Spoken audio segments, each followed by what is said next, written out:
So let's see what is Global HR Community. Basically, Global HR Community or GHRC is a next generation AI-enabled digital platform for people managers, business leaders, HR professionals, entrepreneurs, students, and academicians to promote excellence through people in individuals, organizations, and society at a large through our guiding principle of connect, learn, and grow. GHRC, as it is popularly called, was founded by stalwarts like S.V. Nathan, Mr. Ramesh Ranjan, and Shrikant Arimanithaya.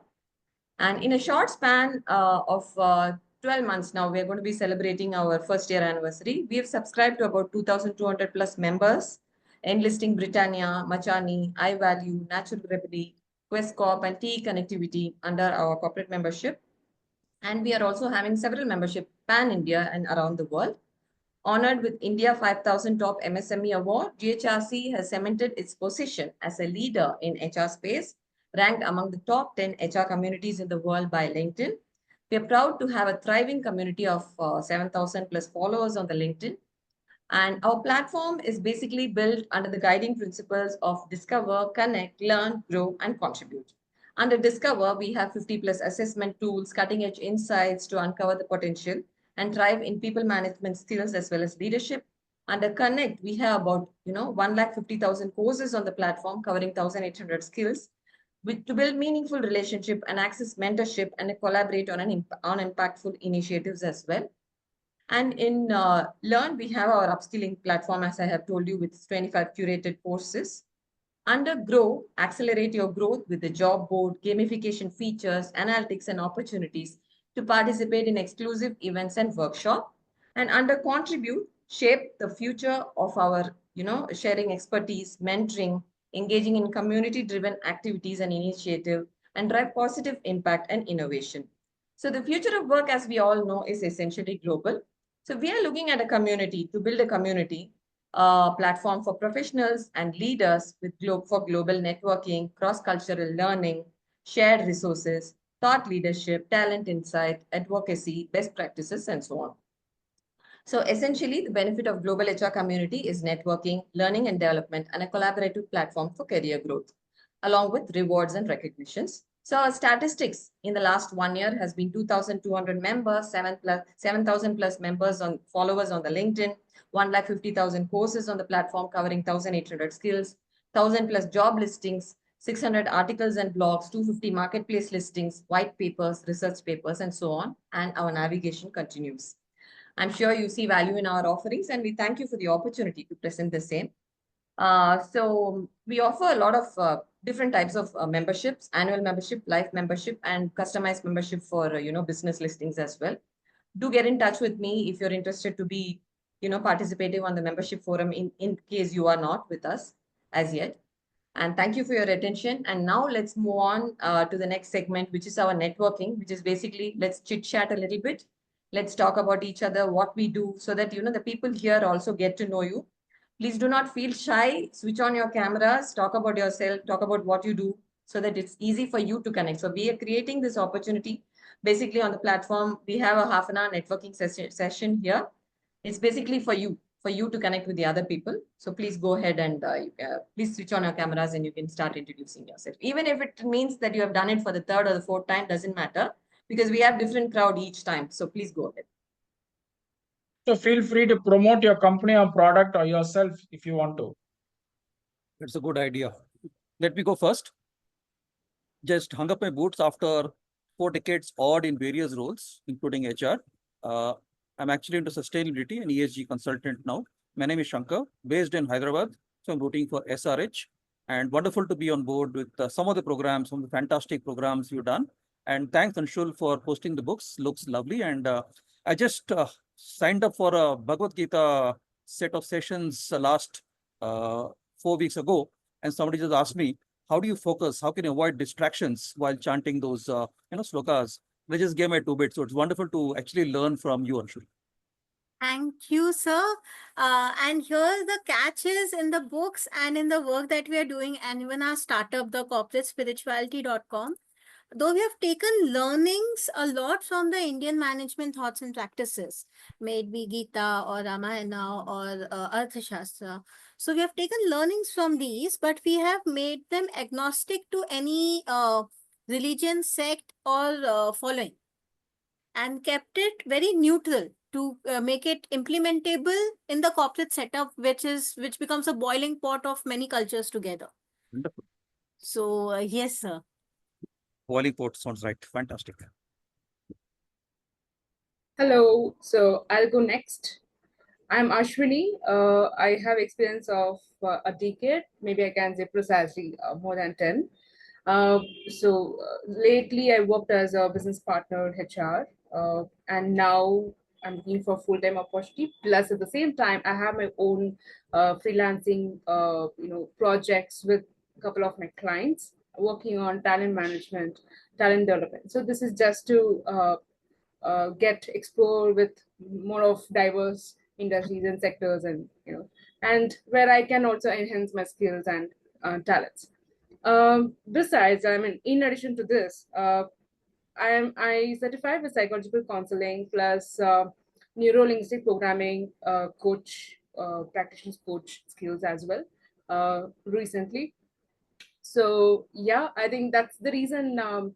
If anybody talks about spirituality, or if anybody talks about psychology, so yeah, so my attentions will be 100% there. So it's so lovely to connect with GHRC, because I honestly, I should say this, I got pretty good connects here with GHRC. I connected with many people after attending a couple of forums and workshops. It could be virtual, or the recent event where I attended.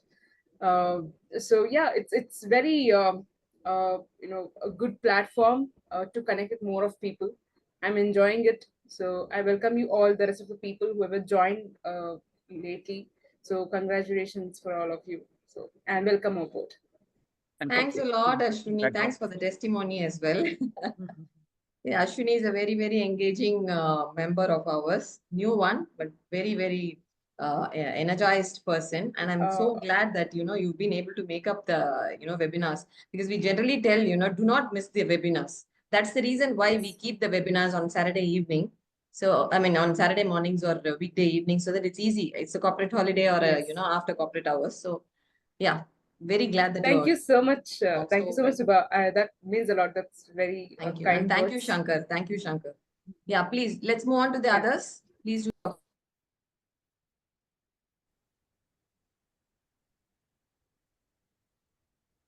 You go ahead, Suhas. Okay.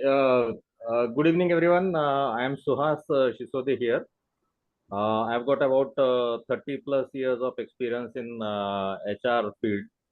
I've been working for corporations like Wipro, Consumer Care and Lighting, Pfizer, the group, Endurance Technologies, and recently I have joined a company called RMB Connects, which is a architectural design build company, and that is based in Goa. But currently, I am in operating from Pune from home. This is a startup company, and we have still not finalized the office in Goa. So once it is finalized, then we would be moving. Maybe we will be shifting to Goa. So that is it. Personally, the topic today, corporate spirituality, that itself pulled me to this webinar, and I thought, let's see what is in store for it for me. I personally follow Art of Living, Sri Sri Ravi Shankarji, and I do practice their Padma Sadhana and the Padma Sadhana and the this thing.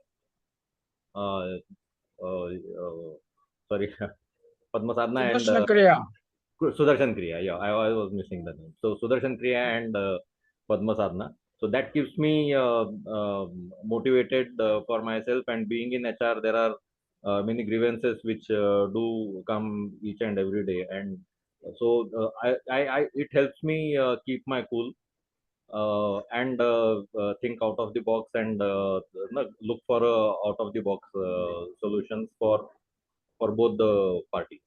So that is how I use it, and I feel energized by doing the Sudarshan Kriya and the Padma Sadhana every day.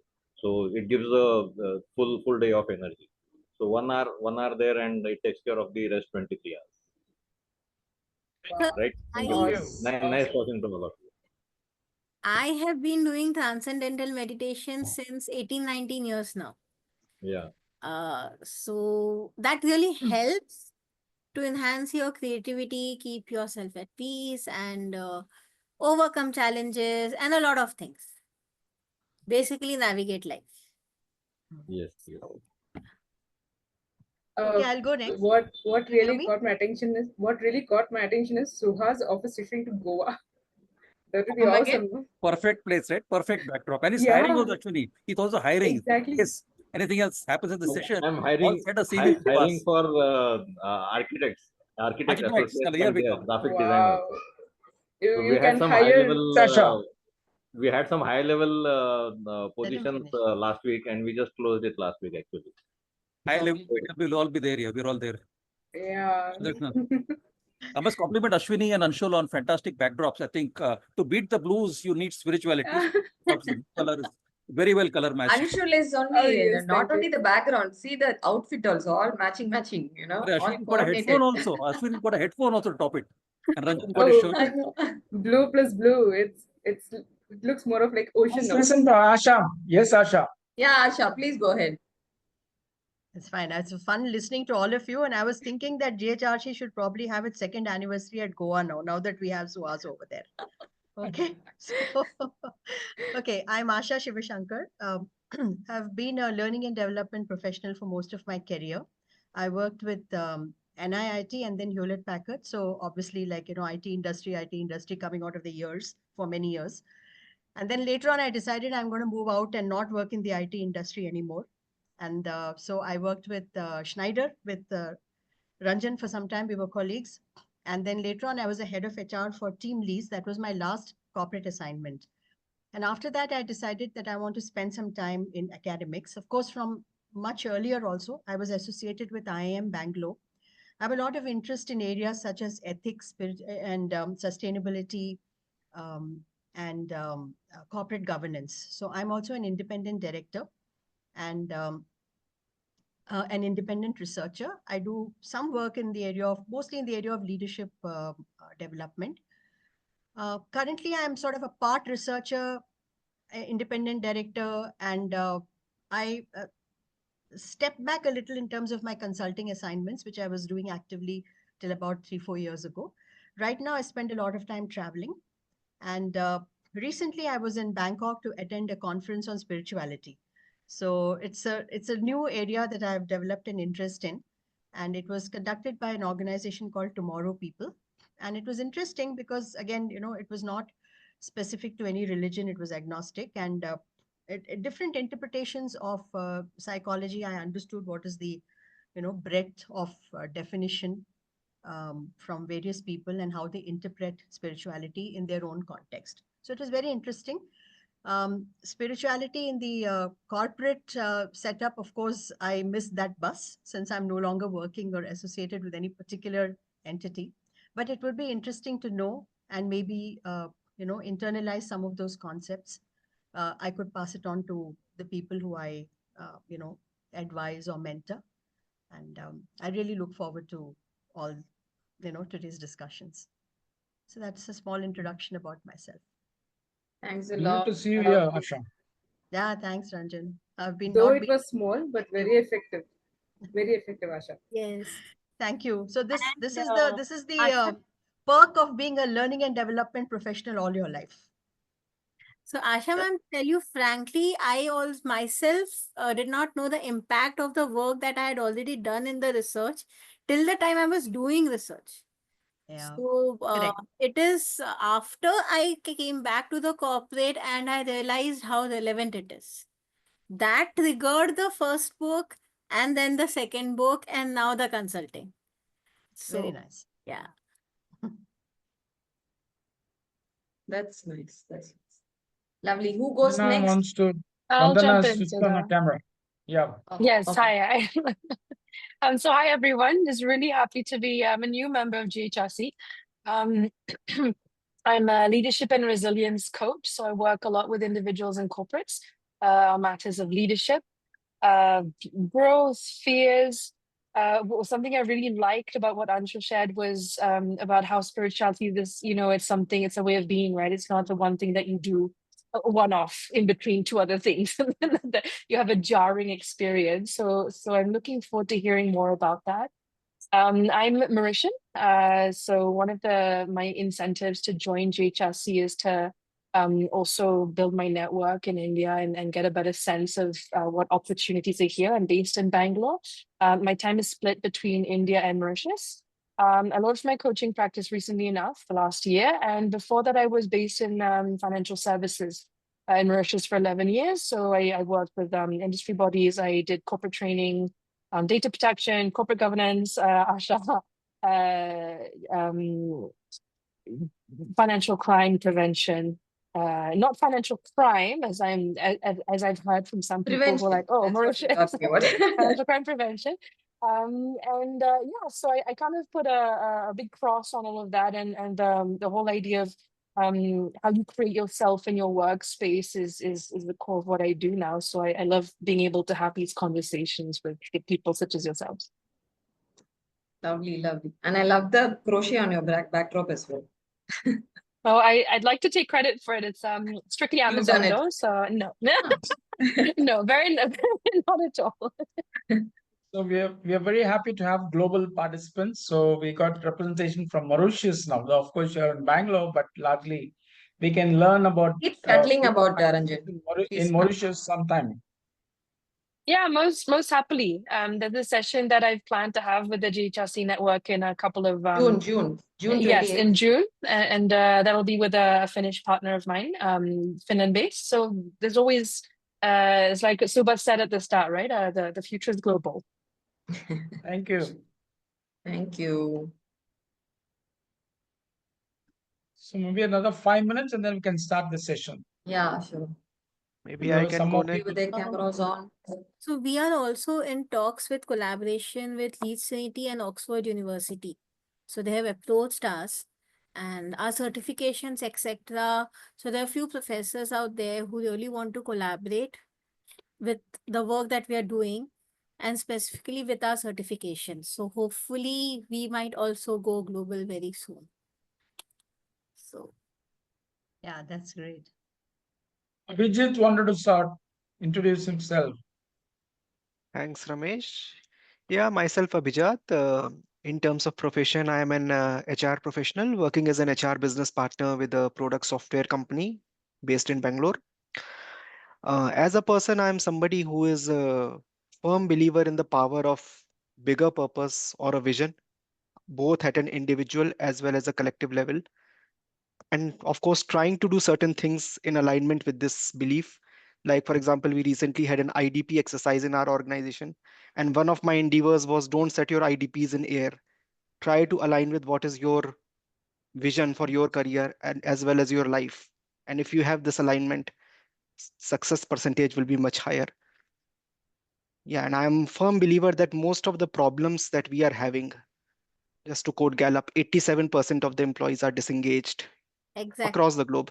For me, the answer is a spirituality. And that's what brought me to here. So that's exactly where I was about to start. So one of the data is what you have already cited. So that is exactly what's there in one of my slides. And as you rightly said, the misalignment is the crux of most of the problems. So that is where we would also be reaching. So you have set the stage right, sir. So. Okay.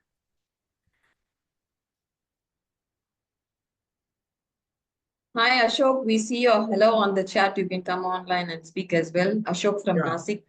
Yeah, I'm Ashok from Nashik. My visibility is little less. I don't have proper connection. It's a low band, so I'm not opening my video. Go ahead. Yeah, that's fine. Yeah. Yeah, we are able to see you. I'm Ashok Deshpande from Nashik. I had worked in a multinational company called GlaxoSmithKline for 37 years in HR, corporate communications, CSR, and training and development. At present, I'm working with my own consultancy called Center of Excellence in Nashik. I'm a practitioner of yoga and meditation for a long time, around 50 plus. I'm now in 70 and quite healthy and happy and energetic. I thought of understanding more about what the experts want to say about this subject. This is second time I'm trying to join this group. First time my experience was very good. Today I could catch up with your time, and thank you so much for allowing me to speak. Pleasure having you, Yes. Ashok, and welcome to this webinar. Thank you. Thank you. Okay, Shubha, let's not take away Anshul's time. Yeah, We can- sure. So we'll have a speaker introduction. So I will pass over to Pratik. Good evening, everyone. My name is Pratik. I'm the team lead. We can't hear you. His name is Pratik. Pratik, you're there? Yeah, I'm here. Can you guys hear? Yeah. I think it's quite a little feeble. Okay. Probably you can try to be loud. Yeah. Okay. My name is Pratik. I'm the team lead at Markham at GHRC. So thank you for being here for this special GHRC session on this topic, which is like booming now in this professional world, that is workplace spirituality. In today's world of constant change and complexity, organizations are increasingly looking beyond the traditional management models to foster meaningful motivation and mindful leadership at work. That's where spirituality HRM steps in as a fresh, purposeful approach to managing people and driving impact. In this evening, we are honored to be guided by someone who has not only researched in this field deeply, but also passionate advocate of weaving spirituality into fabric of corporate life. So please join me in welcoming Dr. Anshul Gupta. Dr. Gupta is a TEDx speaker, the author of two groundbreaking books, The Corporate Spirituality and The Spiritual Indian Corporate, and the visionary behind thecorporatespirituality.com. With doctorate in human resources, she brings together academic depth and corporate insight.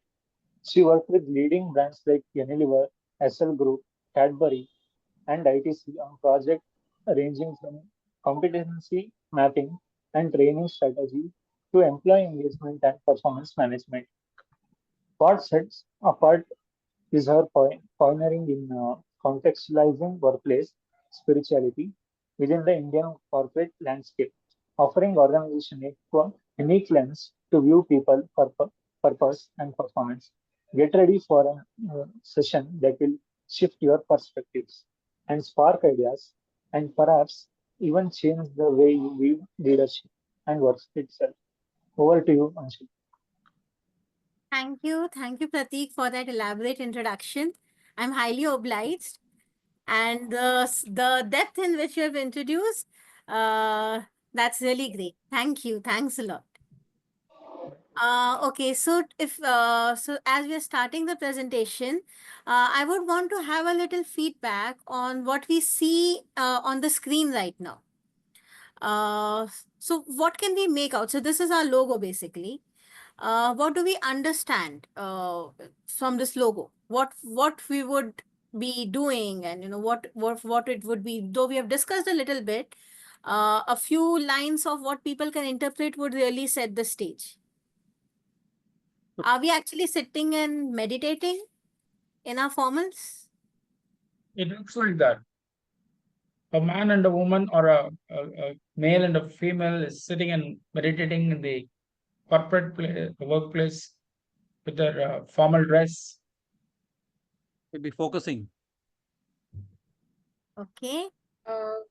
I'm I finding see that interesting. Sorry, go ahead. Good. Should I Vandana, go? we can't hear you. Sure, please go ahead. Go ahead, Vandana. Okay. Let me know if there's any issues with hearing me. So I can Okay. see like okay, awesome. Thank you, Rami. The light from the chest. It looks quite like a bright light from the chest. I thought it was a medallion at first, but it's imagine coming from the meditation and sense of peace. Because you see the expressions are quite peaceful, and the overlap of the lotus looks like a heart and all that, so it kind of conveys a lot of that. And I imagine that it also conveys the idea that you can be at peace at work, which is a nice idea. Okay, so well, I would go now. So from my perspective, this is somewhat reason to me, because before I start my day or before I start my work, so I take a quick few minutes of you know maybe meditation, or not meditation, maybe a inhale, exhale, or meditation, whatever that we do it. A quick few minutes of a self talk, right? And so I think that few seconds or few minutes of self talk plus uh, a few minutes of saying it, I think that gives a good vibration, and we pray that let the day be more productive. So that's what we started. That's what it's my perspective. Thank you.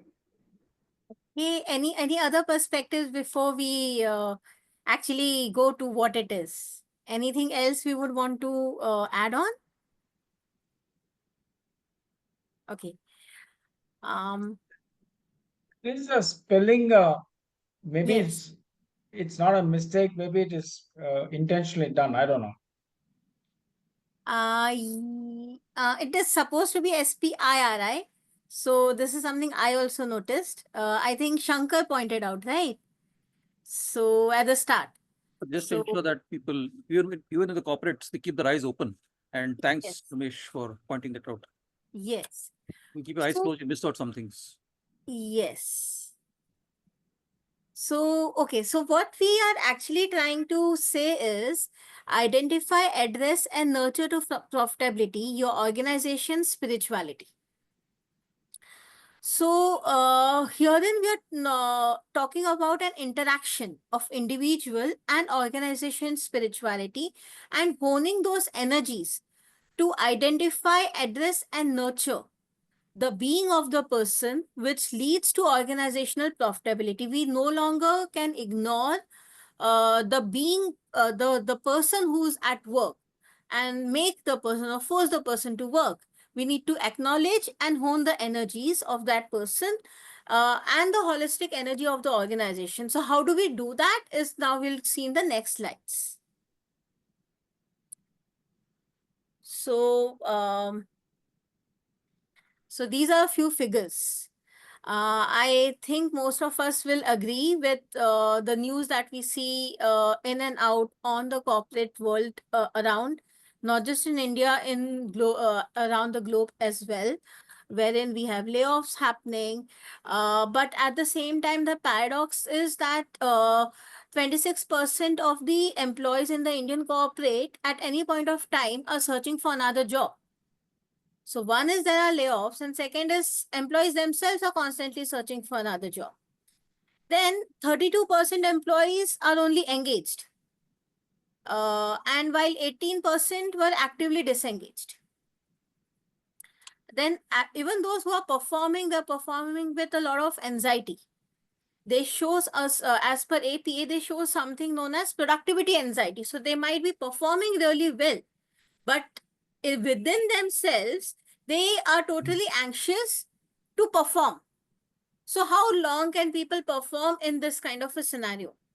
So with this, so this is the current context. So this has remained more or less, so it has increased many folds now from the time we started our research. So we had similar databases when we were doing face validity. So now what is the reason for the chaos, for all the chaos that we saw in the previous slide? Which is what we found out that most of the companies lack in effective change management.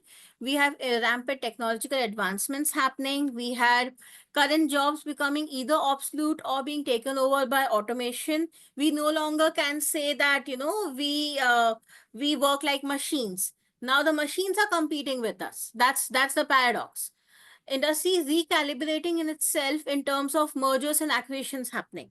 So every other day, even though, you know, we have the best of the minds working in most of the companies, we hear news of big business empires falling down or citing losses or filing for bankruptcy. And then we have mergers and acquisitions happening. So in this the entire chaos that we saw in the previous slide, The reason behind them is the chaos that is happening in the industry as large, when it is resettling itself, that is defreezing, movement, and refreezing. So in this entire scenario, the chaos that has led up to all the psychological and the other disruptions that we see. And what does all of this leads to? It leads to this scenario in most organizations. We can actually again come on board and say this. So if we agree or we do not agree that, there is declining loyalty, there is declining engagement, productivity, commitment, increased stress, collaboration, decline in morals, decline in satisfaction. Do we agree that these things are mostly prevalent in our work scenarios? And what is happening is that the current practices that we are doing, though we are doing it to the best of our intentions and the best of our capacities, we are not able to find solution to these. That leads to the need of a fresh way of seeing people at work, which is workplace spirituality. So now this term as a whole has not been coined by me. So this term already existed since 1999. The first book ever on workplace spirituality was written by Ashmus and Denton, named as The Spiritual Audit of Corporate America. So first they wrote a paper in 1995, and then in 1999 they wrote the book. And in India, it has come up since 2004. We have research papers. And we have eminent researchers at IITs and IIMs who have done their doctorate on this, like me. But just that they did not take it up ahead. And my contribution has only been to bring it from the research domain to an application-based system which can be implemented in the real-time corporate. So, so what do we mean by workplace spirituality? So in our networking, etc., we had been discussing about a lot of things that people do in their personal lives and certain initiatives that are being taken. But when we say workplace spirituality as a construct, it's a construct and a fully measurable construct. It means finding meaning in life through work. So when we are doing work, why are we doing that work? The purpose behind it. Personal purpose and also organizational purpose. So that match is finding meaning in life through work, having interconnectedness at work. So are you able to connect to the systems and processes that you see around you? Are you in sync with them? Then your values and organization values matching. Many a times we end up in jobs wherein we are doing things which at core do not resonate with who we are, who we stand for. So that conflict leads to a lot of problems in our professional and personal lives. So when we say workplace spirituality, it is an alignment between your values and organization values. Then is having compassion at work, which is non-negotiable and very much the need of the hour.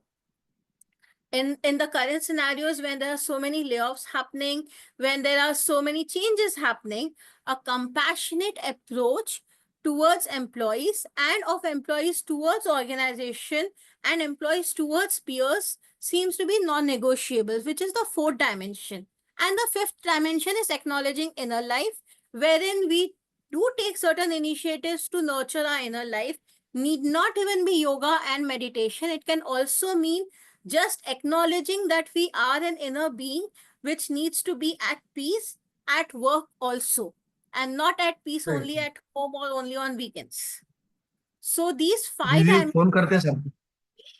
so these 5 dimensions of finding meaning in life through work, having interconnectedness at work, your values and organization values matching, having compassion at work, and acknowledging inner life forms a construct of workplace spirituality. Now, the drift here is workplace spirituality as a construct is fully measurable, and each of these sub-dimensions are also measurable. So very soon we will have the scale integrated in our website also. Just by having a certain authentication, you will be able to take your individual tests and have your own scores.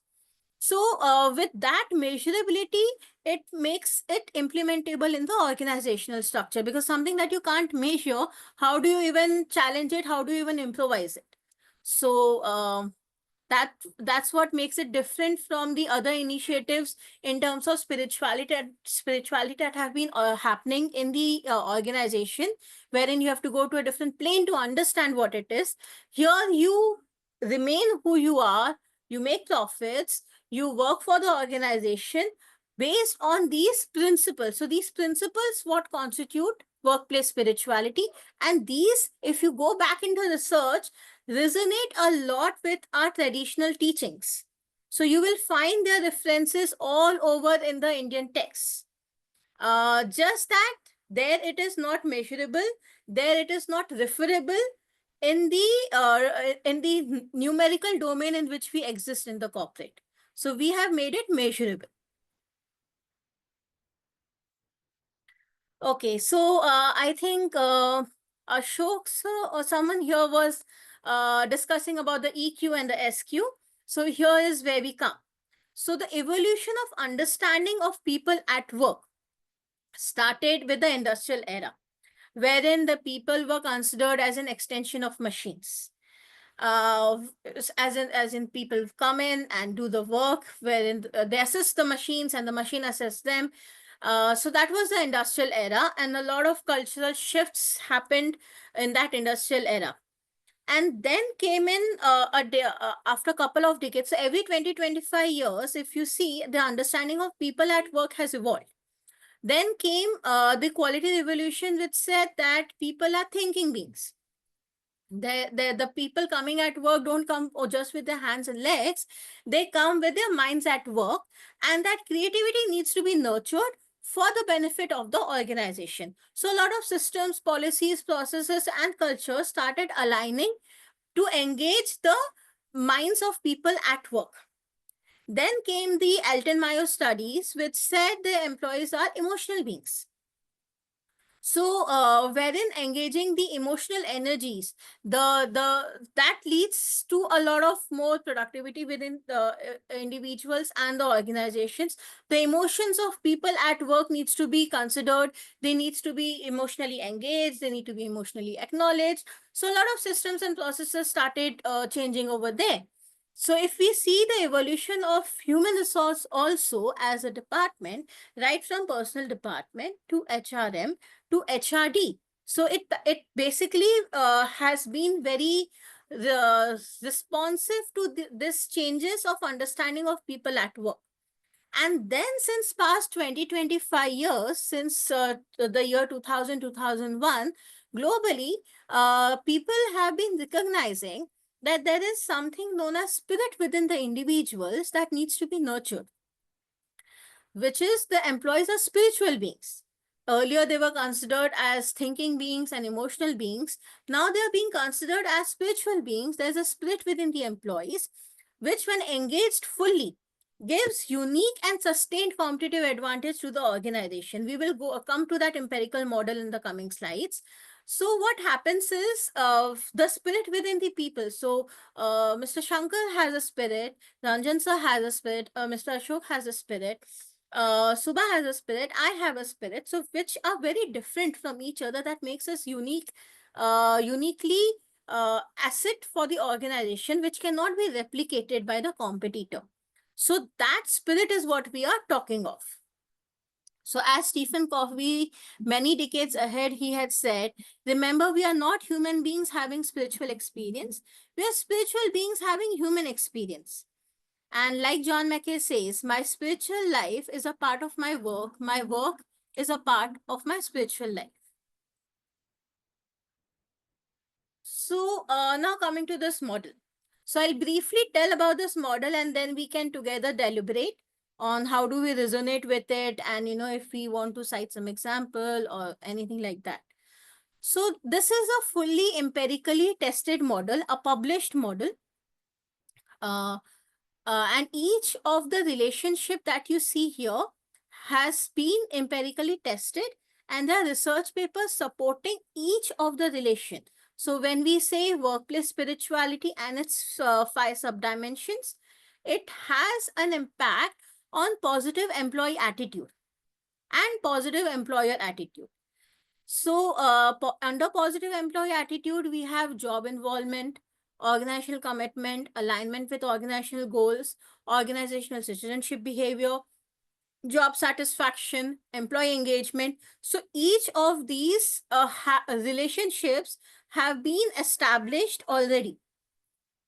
And then positive employer attitude, wherein we have benevolence, generativity, humanism, integrity, justice, mutuality, responsibility, receptivity, respect, trust. So all of these as an employer attitude, we have an entire series of, there was a researcher named Fry.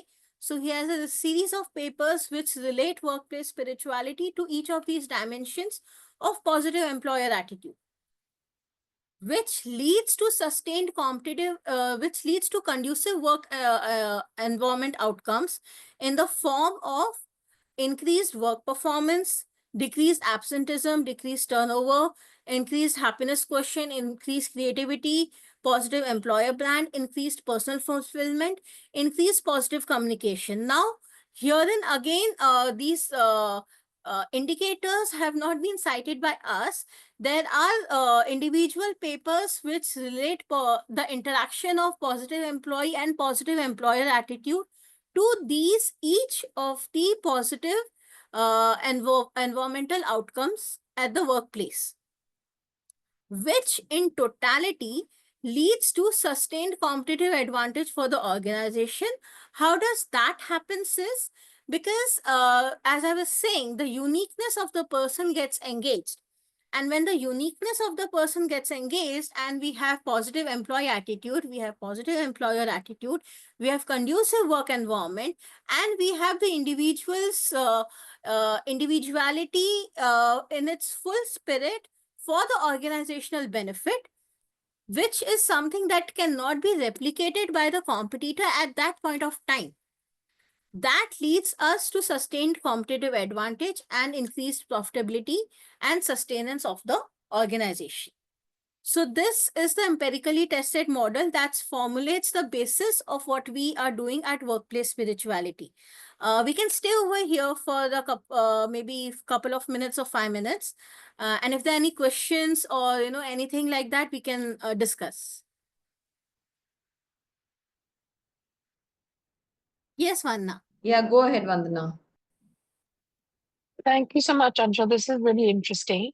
Do you find that there's a connection between workplace spirituality, or have you come across the word of Dr. Sandra Dalton Smith in your research? Because it sounds like there's a lot of parallels. She talks about sacred rest and the 7 different types of rest, and sort of acknowledging that we all have these different dimensions within us that your workplace should bring out as well. Have you come across this at all?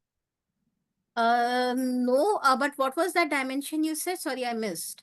So she writes about rest essentially, with a focus on the 7 different kinds of rest. So it's sacred rest, but there is a very spiritual dimension to her work, which she kind of, that thing that you said about we are spiritual beings having a human experience. She talks about that. So I was just curious to know if you had come across her work and if there were any parallels that you knew about. So we have come across a lot of work globally. So there is one person, Judy Neal, also who has been doing this. There's Richard King. There are a lot of people. Measurability is the key. So what has happened is most people who have worked in this particular domain, they have lacked the quantifiable aspect of it. So that, so why, it's being researched since so many years. In the Indian context, the first scale came in 2013. And then even we have kept that as the base and we have evolved it further. So the crux lies, so the lady whom you're talking about, which says about rest and spirituality, so I personally have not come across a scale to measure that. So the bridge between spirituality and the corporate lacked something which is known as measurability. Because something that cannot be measured cannot be implemented in the workplace, which speaks numbers. Is this something that you're going to talk about later in your presentation? Yes. Okay, Yes. I'll back up. Let's wait for you to cover that. So if you're interested, I can also share the work in progress. So I have a back end of my scale also here.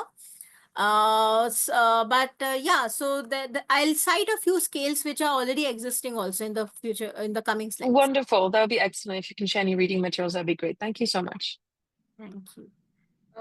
Hey Anshul, I think it's a very good point. I really like this, the framework we talked about workplace spirituality model.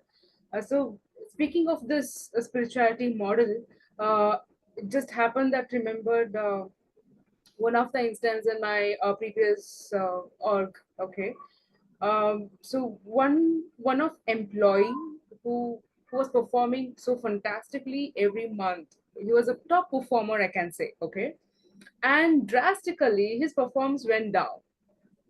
Okay, now when we talk about this instance, we all know that we work in a professional area because to fulfill our career and also the personal, correct? If any one part of this is affected, definitely that will impact on the both the sides of it. Correct. So speaking on this, circling back to the point on the employee whose performance drastically went down, then happened that it's because of his personal issues on the personal front. Now, some personal friend conflicts or issues at at home or whatever that's caused him to depression. Okay, that's something that's deep observation was done by respective supervisors and managers in the workplace. And lately, as when I going through his reports and performance data, definitely there was drastically it was very down on the numbers, metrics, and everything. And immediately, as a business partner, I had to do quick few actions steps to understand the reason behind. Now, considering his data plus his mental status, definitely immediately I had to connect with therapist, because as an HR I could not do the counseling part. I'm not supposed to do that. I had to immediately connect with the therapist, and he got a few sessions. I think there will be some numbers of sessions that the member has to complete that. After that few number of sessions, drastically he improved his performance. Now what I'm trying to say is here, personal life, the mental status, the mental health or emotional health matters a lot. I think So if yes. that's one negative part or any sort of such deviation in that emotional or mental health, how So uh, here, yes. So this are the largely yes. So thank you, Ashwini, for that example. So so I would have spoken about that in the later slides. So okay. compassion is something that we strongly speak of. So Yeah. herein we are so when we have a culture, it's an OD intervention. It has Correct. to come from the top. So when Correct. we're actually implementing it, it has to have the buying from the top, and then you have champions levels. So for such instances, a lot of compassionate approach is required, and Absolutely. a knee-jerk reaction that the person's performance is falling and you tell the person to leave the company. So what No. did Okay. was a lot of compassionate approach, Yeah. and Yeah. you acknowledge the work-life integration rather Correct. than citing that you should have work-life balance, you should keep your personal self and professional self different. So when at spirituality at work, we say that you are not two different people at work Correct. and at your home. You're the same person. So if you are not happy at your workplace, if you're not satisfied at your workplace, you're not there. So if you don't find meaning in life, a sense of community, Right. So with that comes back to your home. Correct. And similarly, the chaos at home is easily reflected in these attitudes. Correct. Yes. So that integration is very important. And for that integration, a compassionate approach is necessary, which thankfully and rightly you did. Thank you. Thank you so much. Most That people you don't. mentioned about compassionate, so that was very much needed for the member. So immediately, I had to request the entire operations management team to allow some time for him to cope up on this situation and to deal with this. So because a top performer coming back to that same track, it wasn't easy, but at the same time it's not tough. It is just that the phase that he was going through it. So a few support is required, from the management, also from the team and from the HR department and from everywhere. So that's nurturing and compassionate. That's what we provided, and eventually, yes, he came back to his performance, was back, and he also back to the top performer list. And with It was that very good. kind of support, Yeah. he's never going to forget what the company did for him. Correct. So True. once you uphold humanity at work, Yeah. what happens is you win the person. Yeah. So in times of crisis, suppose tomorrow the company is in crisis, the person is not even giving his 100 or 200%, is giving his entire self to you. True. And what else is required for a company to survive and sustain, wherein the holistic being is engaged. So it's a two-way street. Even Absolutely. spirituality at work is a two-way process. It's an interaction, individual and organization. Correct. So had your organization not allowed you, you could not have even taken those initiatives. So yes. So that was really good example. Thank you. Thanks so much. Anything else that we would want to have an input, or we go ahead?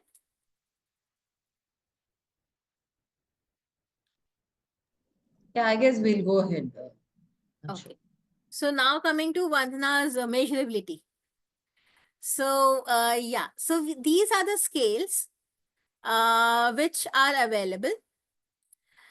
So you can search them and they are available on Google also.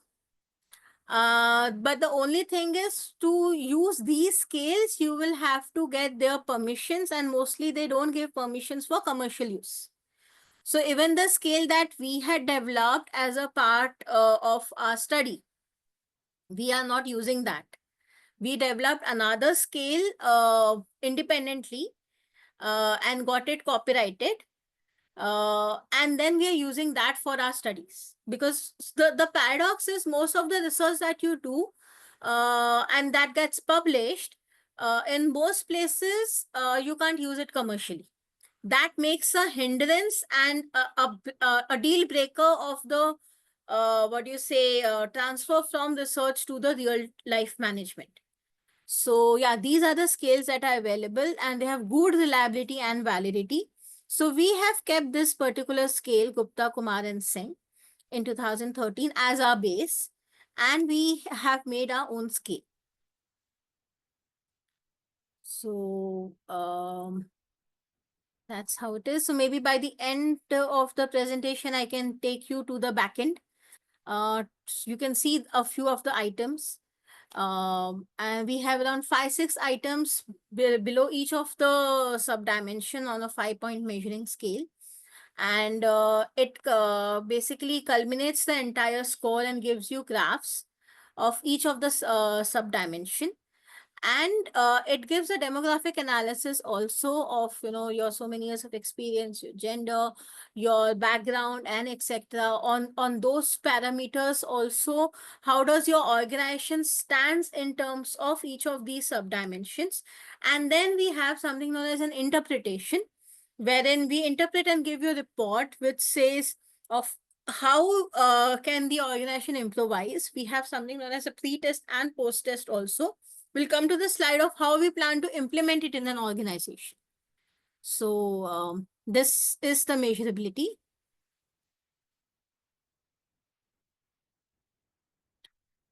Okay.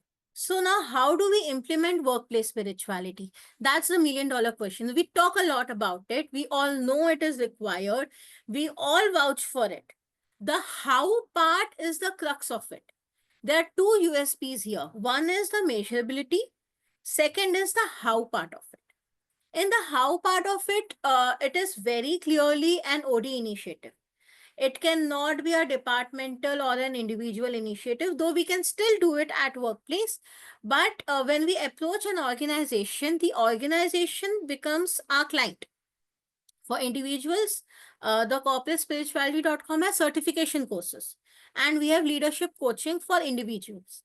But for workshops and consulting, our primary offering is the end-to-end consulting, wherein we have an interaction with the leadership team and we understand what is their perspective of spirituality at work, and we align our core dimensions to what they think they need as spirituality at workplace, because it would change from maybe a service sector to a manufacturing sector to maybe an IT sector. So a lot of things will change. So we have that discussion first, and we make the scale as per the organization, and then we have champions at all levels. So what we also do is right from the recruitment. So it impacts the entire employee's life cycle. If you have to get certified as a corporate spiritual organization, what does that mean? It means that right from your recruitment to your induction, your performance management, your training and development, your exit, the entire employee life cycle has these parameters of finding meaning in life through work, having interconnectedness at work, your values and organization values matching, having compassion, acknowledging inner life as factors, measurable factors, evaluating people in the entire life cycle. So when you're hiring people, are you only seeing their caliber or their competency, or you're seeing the why part of it? So why does the person wants to join the organization? Does the person sees meaning?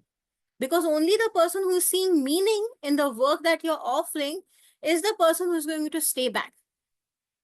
So is the person somewhere his value system and the value that you as an organization stand by? So there are a lot of things which the organization has to stand by, which may or may not, a lot of people may agree or may not agree. So is that match happening? Is the person humane? Is the person compassionate? Or is he only running behind money? So all these parameters needs to be assessed at the recruitment level itself. So when you're inducting people, you in the induction, when you're telling about the organization, the corporate spiritual culture also needs to be spoken of. And the assessment of the person at the entry level itself has to be done so that the person can be assessed later. The performance management system, when you have your balance scorecard, we say that have another one dimension of workplace spirituality over there based on these 5 parameters, so that you're assessing. So something that you don't assess doesn't get implemented. And then you have constant trainings, like you have POSH trainings and you have other trainings. You have trainings so that people remember what it is and what culture you stand for, and etc. And even when the exit is happening, when you are checking the other parameters, these parameters also needs to get checked. So if you have to implement workplace spirituality, it has to have an impact on the entire employee life cycle. So that's what we intend to do. Okay, so before we go ahead, so what we had seen at the workplace was that a lot of people aren't permanent whitewaters, like we had seen in the earlier slides, wherein most people are either doing tasks with the checklist mentality or are constantly searching for another job. So with this disengagement, we have a lot of chaos happening, and we have falling business empires and etc. Which as a solution, we came up with workplace spirituality. And as we're saying, it has to come from the top and has to have buying at all levels. So leadership becomes very important. How do we see leadership from the spiritual lenses? Before we go ahead, if we have any questions on how do we implement spirituality at work? Yes, sir. Yes, Abhijit. So, I mean, whatever we are discussing mainly from an individual perspective. And maybe you are coming to this point in the coming slides because you were coming to the leadership. But the question which was propping up in mind is, I mean, how much, how the organizational systems have to be equally aligned. Exactly. If I'll give an example. For example, like how do we do the talent assessment? Performance, potential, x-axis, y-axis. Where is the room for the individual factor? What kind of person are we? Performance is performance, potential is future performance. So basically, we are just assessing an individual on the task KRAs or revenues. Correct. So in these parameters in itself, we are saying that so you're making graphs. You make 3-4 graphs. One is the performance and potential graph, which solely talks about how the person has performed. We are telling the organization when this culture of workplace spirituality is embedded in the organizational fabric, when you have pre-assessment and post-assessment and the developmental plan of individuals and organization as a whole, you have one more graph which says of organizational growth and corporate culture. So that organizational growth and corporate culture, organizational growth and employee well-being, organizational growth and spirituality at work.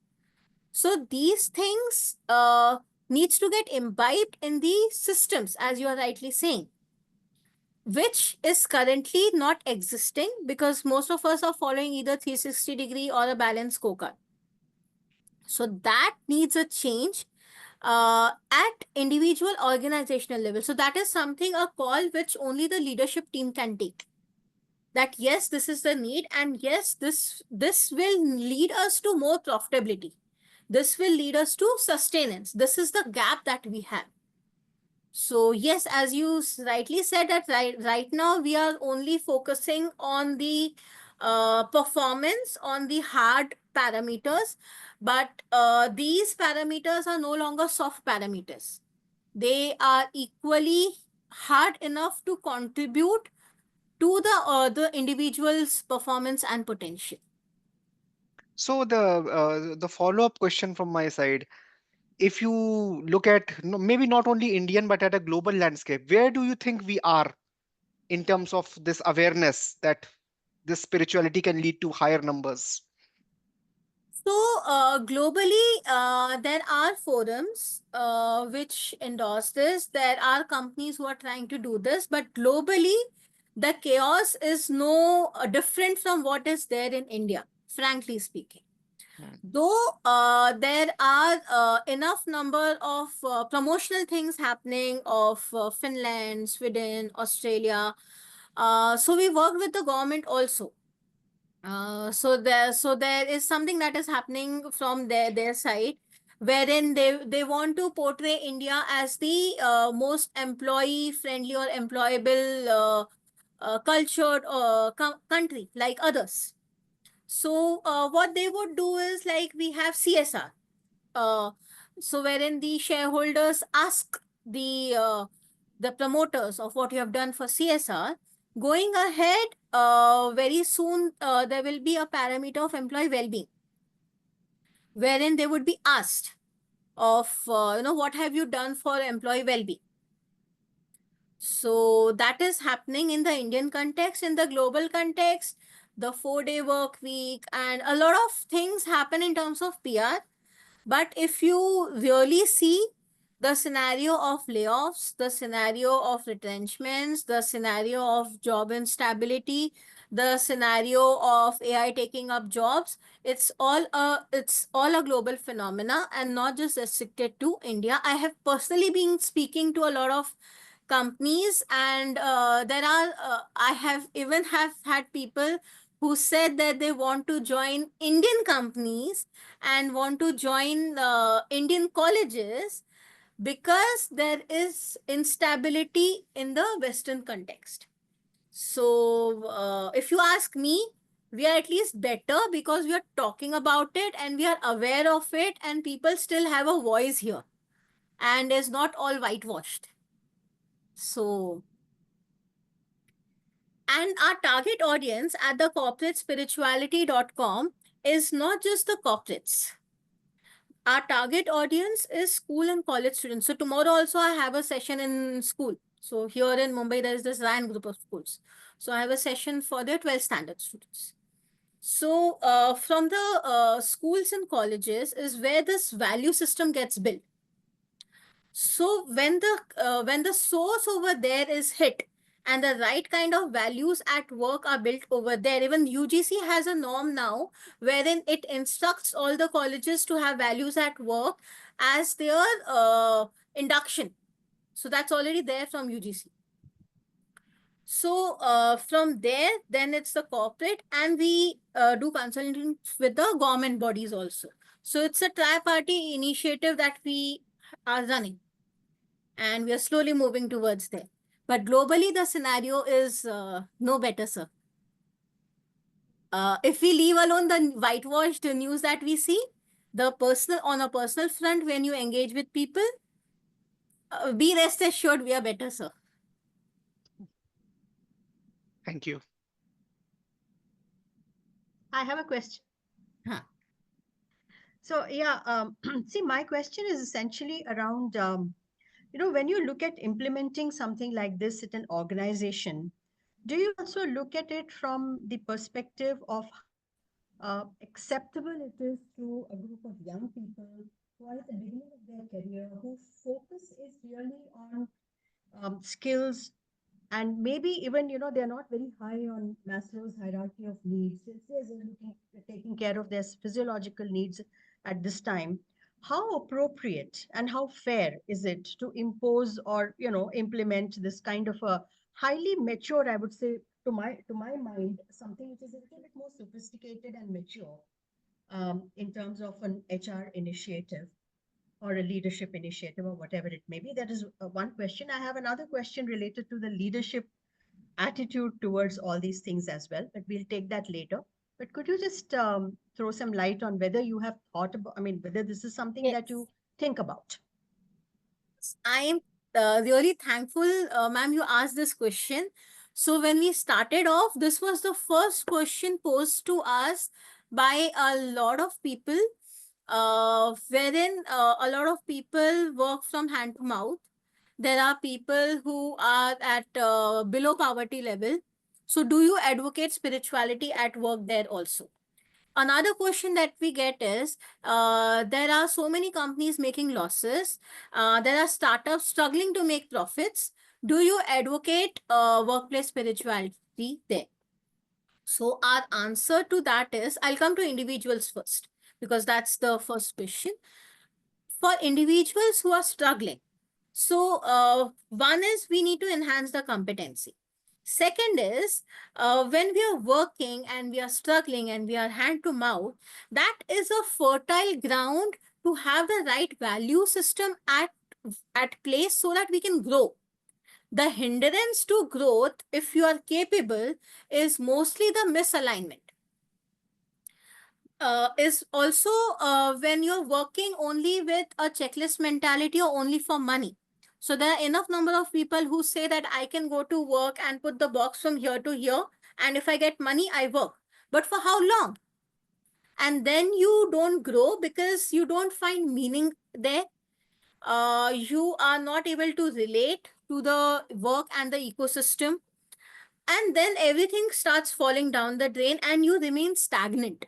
So if you are at your physiological state of wherein food, clothing, shelter is your priority, for you to grow, not just individually but financially, you need to have certain values at work which our values surely support for you to move in the higher dimensions of the organizational pyramid, because for sure no individual would want to stay over there, maybe in the initial 3 years, 4 years, 5 years, but everyone wants to grow in the Maslow's hierarchy, and we give you the tool for that. No, Anshul, I think the point is, so a youngster, let's say a 2 year or a fresher entering the industry.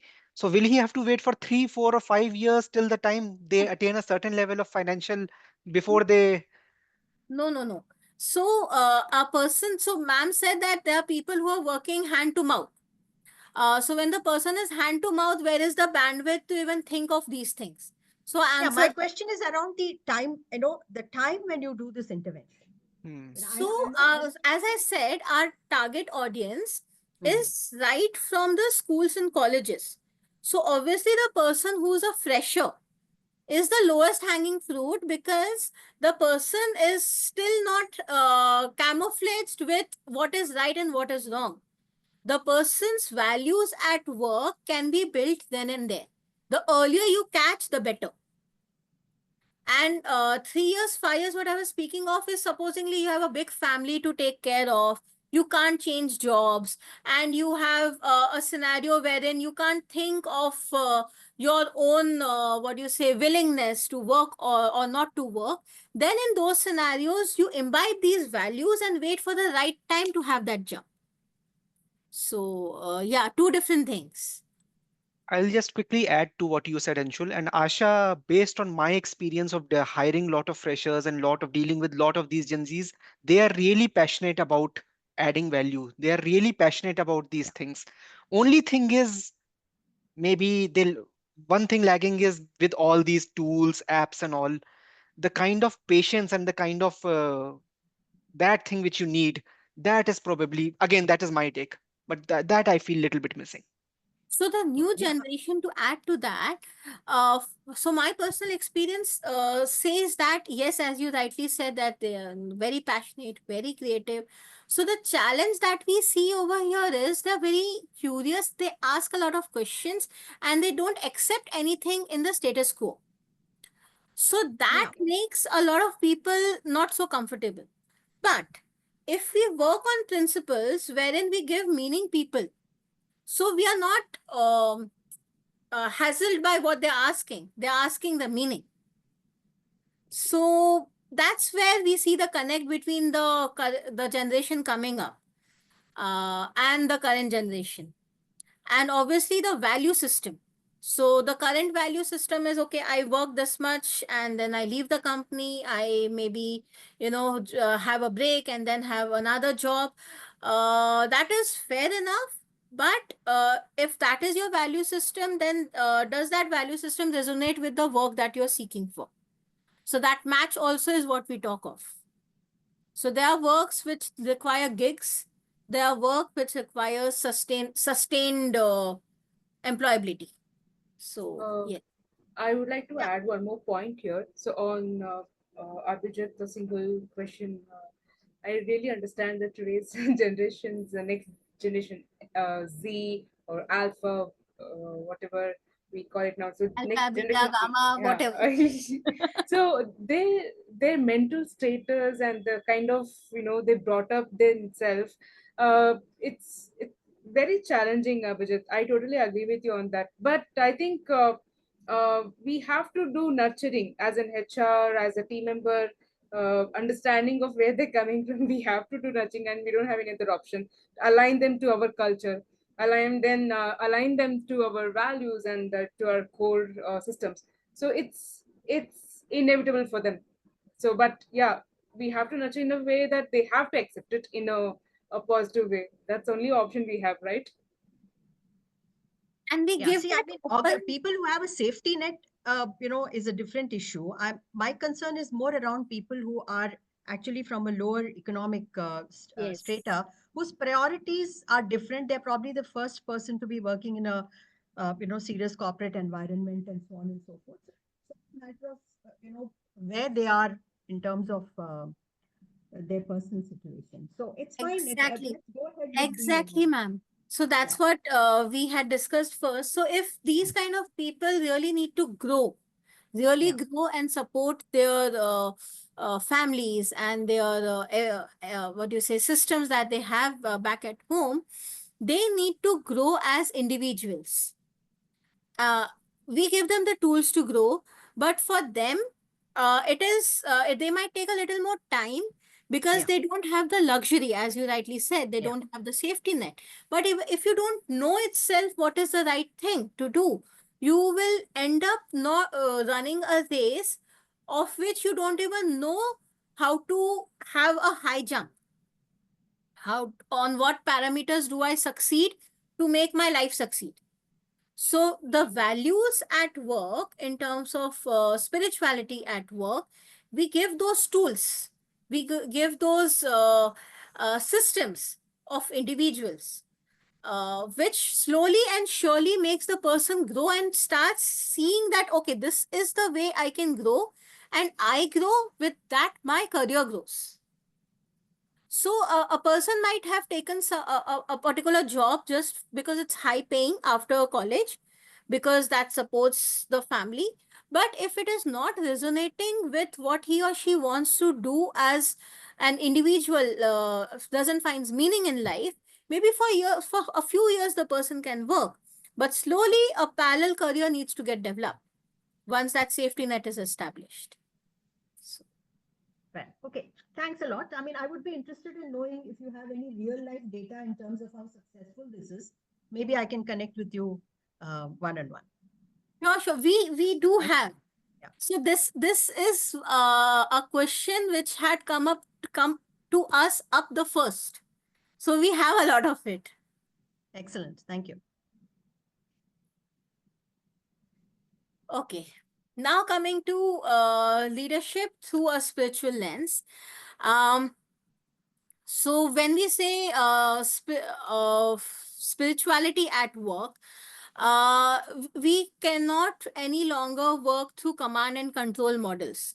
We need to emphasize on authenticity, service, vision, mindfulness, integrity, a lot of things that we spoke about, the change in the employer attitude towards the employees at work. So a leader needs to have self-awareness, empathy, active listening, humility, openness to feedback. So all these things we discuss in elaboration when we have leadership coaching based on workplace spirituality. But the crux lies in spirituality at work needs to start from the top, and the leadership team needs to resonate with the principles of workplace spirituality. So now what are the challenges? So there are more challenges. First, we speak about the ethical challenges, wherein the dilemma between spirituality and religions. This is something so we did a lot of promotions, we did a lot of talking only to overcome this particular hindrance of the overlap between spirituality and religion. Authenticity. Okay. Authenticity and tokenism, wherein do leaders actually speak the language, or it becomes just like another buzzword? So this is something that we are very cautionate of, wherein when we are doing sessions, we ensure that the change happens actually, and we measure it at the organizational level, because otherwise it will become just like another fancy term and with no impact. We don't want that to happen. Freedom versus imposition, wherein do the organization convinces the people to join in this particular culture or imposes it? Because if this culture is imposed without its true spirit and essence, then again it will not lead to the positive outcomes that we saw, and will not have a contribution to organizational profitability and competitive advantage. Transparency versus manipulation. So is the organization really transparent on the scores, etc., or we end up making another bell curve of spirituality at work also? So we need not go that lane, and we need to maintain transparency of all the data that we do. Other few challenges are lack of clear understanding with so many things happening in the name of spirituality and workplace connection. That confusion is one of the major challenge. Then corporate culture misalignment, there can be, so we can have a client maybe whose culture totally doesn't resonate with what the values that we speak of. So that becomes a challenge. So we go ahead only if there is an intent from the leadership team and not just to certify a company or an individual for promotional purposes, which a lot of certifications do. Then resistance from employees or leaders, balancing diversity and inclusion, which we are very, very conscious of. Then lack of trained facilitators or support. So, so if an organization is taking up workplace spirituality as a culture, it needs to take leadership coaching first, because unless we have the facilitators and we have champions at each level, not just at the higher level, at the mid, at the bottom, and in the middle level, resonating and promoting this culture, it will very soon cease to exist in the organization and become another fancy term. Time and resources constraints. So all this requires a little bit of time, like the time we are giving right now, to understand what it is so that we can take it ahead. So workplace spirituality and humanity at work. So obviously we talk about being human at work and acknowledging the human at work. Honor the whole person, lead with empathy, cultivate purpose, celebrate kindness. What Ashwini's example said was celebrating kindness basically. Prioritizing well-being. Again, that example was a classic example of mental, emotional, and spiritual well-being of the person taken care of by the organization so that the person can perform, which is in today's scenario a very rare phenomena. So, okay, Vandana, you raised your hand. Yes, tell me. I'll just jump in quickly on the previous slide. So my question is, even at leadership level, right? When the language turns to empathy, kindness, things that are typically fluffy or softer, right? How much time do you, from your experience, how much time does it take to overcome that skepticism or that reluctance or that cynicism? So if we as an as the corporatespirituality.com, we have a startup as a client. We say that this culture can be established in 6 to 8 months. With our initial intervention to our follow-ups and suggestions, and then the next assessment. But if it is an established organization which has an established culture, we see that it takes at least 3 years. So 3 iterations, because it's a cultural change. There will be a few low-hanging fruits wherein when you change the parameters of assessing people, slowly and surely people's approach starts changing because everyone runs behind the ratings. So for those organizations who have an established culture, we have to first speak the language of the culture, of what people over there value, and put these parameters in place over there, and then really start speaking about it and making it as a part of cultural fabric. And so does the way that you measure success evolve over the course of those 3 years? So there's there will be continual growth. So every time we have something known as a pre-assessment, and after 6 months a post-assessment. So every year. So we have a certain score on each of the dimensions at the individual, team, and organizational level. And that for that we have a developmental plan of individual, teams, and organization on these parameters of workplace spirituality, which will have an action plan for all these. And after 6 months, we assess again. And surely with the action plans and follow-ups, there will be a positive change in the score. And that is the only achievement that we are seeking for an established organization in the first year. Second year, it becomes better. And third year, we see it gaining real momentum, wherein it becomes a part of the organizational fabric. We can still assess it, and we should keep assessing it, but it minimum takes 3 years. Mm. Because I'd we definitely like to culture. connect with you after this. I have a lot more questions, but thank you for sharing that. Sure, I will in the chat. I'll put my coordinates also, so that we can connect. Yeah, we will connect you. Not to worry. I would like to connect also. Sure.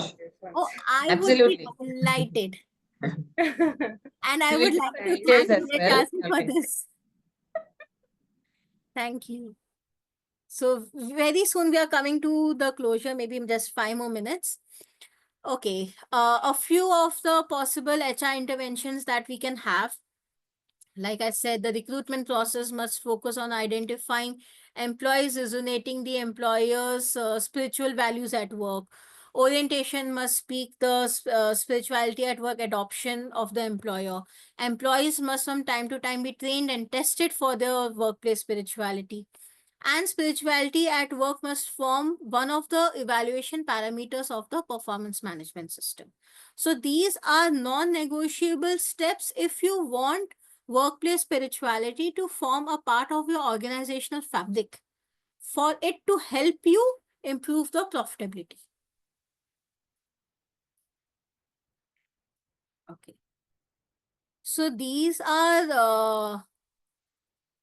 the most frequently asked questions. A lot of them I have already answered. But if you would want me to specifically pick a few of these, I can. If there are any more, you can let me know. So is workplace spirituality a reality? Yes, it is. So if you Google workplace spirituality India, corporate spirituality India, you will find a lot of things. So it very much exists. It is a reality. And if you happen to have your hands on EBSCO or ProQuest or any of those research database, you will be overwhelmed by the amount of research in it that has already happened. Just that we were ignorant of it. That's the only thing. And we did not know how to take that research to the management practicalities. Another hindrance being the measurability, which gets patented in the research papers. Then how do you take it to the corporates? Then spirituality and profitability are contradictory. Absolutely not, as we discussed. It is the need of the hour. We have quality standards and other parameters. Then why workplace spirituality? Just as we have Maslow's hierarchy, ERG theory, and McLennan's theory, all speak about the same thing, but with a different prism. And adopting each of these as per the organizational need gives us the desired outcomes. So that's how spiritual HRM becomes the need of the hour. Okay, why is the need of spirituality at work? We discussed that. Workplace spirituality is an utopian concept and cannot be implemented. It can fully be implemented, and there are immense number of companies. If you have a look at my book, we have around 7-8 examples cited. 3 of live studies that we did of Malacca Spice, of Taj Group of Hotels, of Terence Lewis Dance Academy, of DV Analytics. We studied these companies who have implemented workplace spirituality as a culture without knowing it, that something like this exists. And it very closely resonates with the parameters of what we are speaking of. And they have been really, really successful in their respective fields. And we have then secondary studies of Southwest Airlines, of Toms of Mary, of Herman Miller. So there are n number of examples wherein these have been implemented knowingly or unknowingly, and there has been a lot of success for the organization and sustenance of the organization. Is only the employee? Is it only in the employee's hand to be spiritual at work? Absolutely no. It's an interaction of individual and organizational spirituality. Unless that happens, the culture can't be established. An organization running into losses can implement spirituality at work. Of course, yes, because that is a time when it wants to hone its people who are left behind, their highest potential for it to make profitable. So this is actually the time wherein you need to change your approach towards people at work. And that will make a lot of change in which the people see work and will lead to higher profitability. So if you are at losses, that's the time for change in terms of culture. How to make spirituality at work acceptable? We discussed a lot on that. Also, we as an organization, the corporatespirituality.com, we have something that is workshops on workplace spirituality. We have consultancy for the organization. We have leadership development plan. We have also for individual certifications, which is 2 hours, 6 hours, and 8 hour certification on workplace spirituality, for which very soon we will have global affiliations also. So for individual leaders, if the organization is not sponsoring, they can take these individual certifications and take those initiatives also, maybe at their team level or at the personal level. And then are there already guidelines defining good practices at work? Why do we need workplace spirituality? We discussed that. Any further questions? We can have 10 minutes to discuss the same. And Anshul, I'll find the- I'm Huh. hey, I just have one question. So I'm not sure if anybody asked this question or missed it. So when you do this research of one organization or spirituality workplace, is it like anytime have you done the research considering, like, for example, Taj Mahal, right? Taj. Whoever are competitors to that company, understanding of the differences from other competitors and to Taj. So where is that spirituality workplace percentage at Taj? So example, that's kind of research have you done in the past or anything? Mhm. So if we speak of Taj, so you're saying in terms of competitor analysis. Yes, the differences of from Taj culture and to the other competitive organizations percentage of spirituality.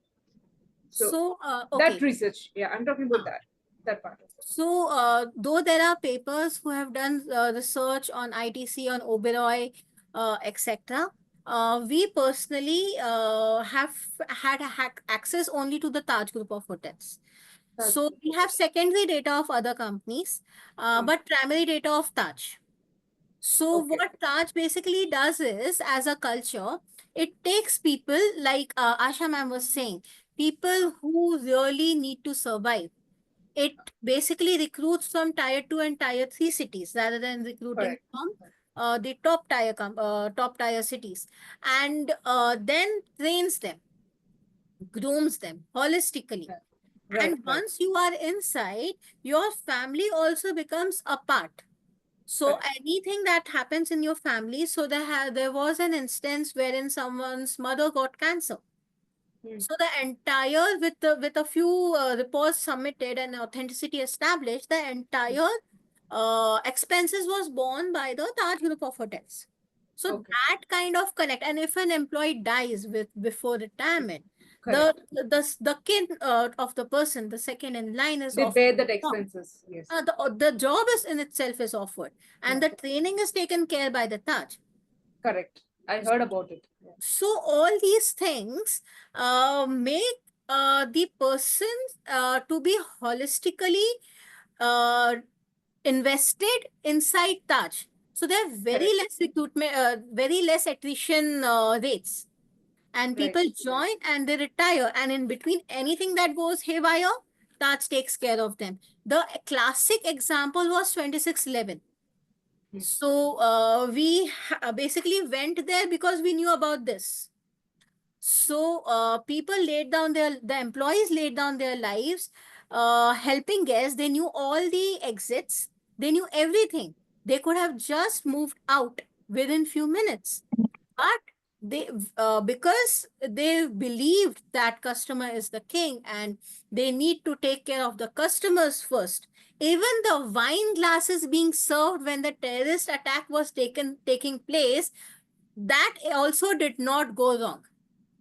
Correct. Correct. So that kind of what do you say, engagement and involvement, and they perfectly know that today if I die taking care of the customers here, I need not think about my family. Taj is going to take care, and it did. So, so when we're speaking of this culture of Taj Hotel, right? So do you see that the same culture percentage, did you have happen that you know to see the differences from the competitors of Taj Hotel? Like Very less. very less. Like this. So the Not in Taj, this spirit. That Okay. gives Taj the competitive edge. oh, great, Others still have a good experience, but the kind of experience that you have at Taj, that is a class apart because of this culture. correct, got it. But Uh, does corporate request for any such data, like to understand where they are at competitive edge, whether they are at competitive edge or not? So to understand that, do they approach you to share any sort of competitors data as well? Actually, we are not allowed because we also get into an agreement that no Okay. critical data will be shared, but only Okay. things which are already at public domain, which are the secret of the organization success. So we can't cite numbers. So Correct. like I said, the attrition is less. I can't say the level. Correct. The Yeah, number. so with those things in place, yes, we go to organizations like Malacca Spice, we went. Yeah. So Malacca Spice has similar thing wherein they have entrepreneurs, not Right. entrepreneurs, they have entrepreneurs. So when COVID happened, they did not cut the salaries of people, and a lot of losses also, with lot of losses also, they kept paying minimum salaries. And so when they want a vendor, so they have two, three dishes Right. for which they want coconut. So there is one person working whose wife is actually supplying coconut to Malacca Spice. Okay. So there have been so many instances. Someone is supplying local masalas. Someone is, person who's cleaning the utensils. That person is given highest respect in that particular place, because if that person doesn't cleans the utensils properly on his, or because the person is seen down or something like that, the restaurant will shut down. So with that kind of culture and that kind of understanding, it is sustaining and leading in the market. So those examples are there in the book. So that's Thank you, Anshu. Thank you so much. I think you answered to all of my points. Thank you so much. Anshul, ah I have a basic question, Anshul. It may be naive. You Hmm. talked a lot about values when it comes to workplace spirituality. As I understand, a lot of values are driven by two key elements in our life. That is, one is religion, and second one is family. Hmm. So I didn't see that so much of emphasis on these two. Or are we saying that workplace spirituality is different from spirituality in home or spirituality outside of work? So, sir, if we are talking about the practices in terms of doing puja, or having certain time for prayers, etc., then we are classically agnostic to those things of rituals. But values in terms of religion and values in terms of family, we have taken from them only. So these 5 things that we are talking of, they are like a summary, a crux of a lot of things which we see as a positive indicators of a good person, even in the personal life, even in the family. So in the family, a family which is not compassionate, and towards their own little ones or towards each other, There are a lot of problems over there also. So once it is established that an individual works on these values at workplace itself, so we can't enter families. So we target the college students. So we try working over there, school students. But once the person is at workplace and for 8 to 9 hours, the values with which the person works becomes a subconscious, and he takes that to the family. And the same thing is from the family also to the organization. So that's why when we are recruiting, we try and see to what extent that match is there. Because if it is diametrically opposite, there's only a certain level to which it can be molded. So that's all.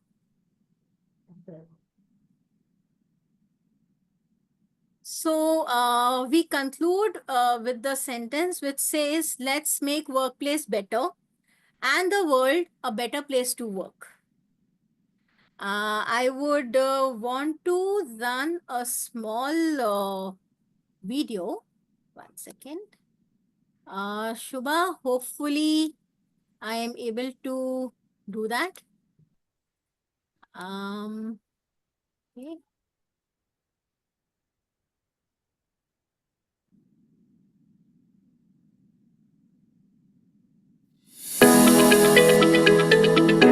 Is it audible? Yeah, yes, Okay. The video has to play. The second time you but do we the- can't see the video. Share the screen. Yes, sir. 1 second.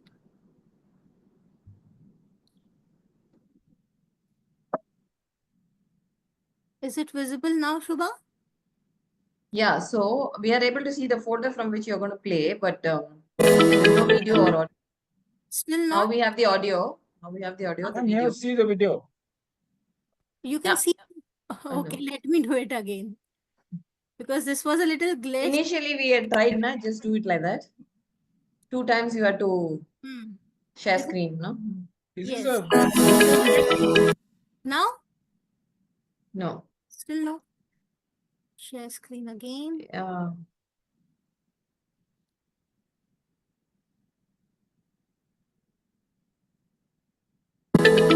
we can see you.